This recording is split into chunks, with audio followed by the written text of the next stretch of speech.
عن حجابي لا وربي لن أبالي بل يقولوا عن حجابي أنه يفني شبابي. Assalomu alaykum va rahmatullohi va barakatuh. Bugun inshaalloh Alloh azza va jalla nasib qiladigan bo'lsa, siz aziz opa-singillarimiz bilan birgalikda Qur'on va sunnatda muslima ayolning shaxsiyati nomli kitobimizdan darsimizni boshlaymiz. يقولوا عن حجابي أنه يفني شبابي واليغال في عتابي. Ba'zi bir muslima ayollar bor, taqvoli, soliha, dinini, vazifalarini nima qiladi? Joyiga biladi, dinini dalillari bilan biladi, lekin o'ziga qaramaydi.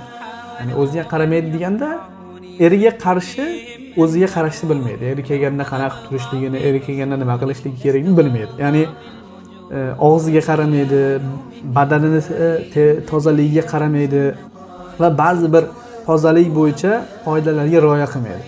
Og'zidan yoki badanidan ajoyib bir noxush hidlar keladi. إنها تأمى الدنيا إن دربي يا أخي قدوتي في سمية. Yoki buni teskarisi bo'ladi.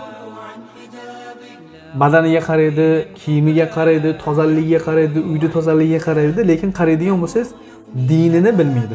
واليغال في عتابي إن للدين. Mana ayollar savol beringlar. Erkak nima uchun kerak? Nima uchun kerak? Shu jamiyatlar ayollarga chaqirib aytayaptiki, "Kel" deyapti, "Seni haqlaring poymol bo'lyapti. Seni jamiyatda o'rning qolmayapti. Sodda ayollar ham nima qilishim kerak? Bu jamiyatda o'zim o'rnimni topishligim uchun."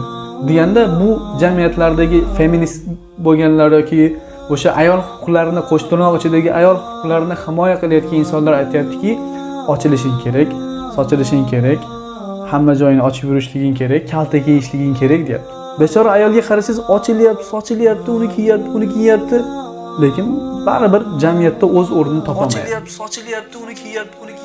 Bugun jamiyatda o'zingizlarda o'rningizlarni topishliginglar uchun ochilib, sochilib yurishinglar kerak. O'zlaringizlarga qarab yurishinglar kerak deyapti. Qaraydigan bo'lsangiz, o'sha mashi gaplarga ishonib, aldanib qolgan ayollarga qaraydigan bo'lsangiz, burni o'zini burni emas, ko'zi o'zini ko'zi emas, qulog'i o'zini qulog'i emas, sochi o'zini sochi emas, tirnog'i o'zini tirnog'i emas.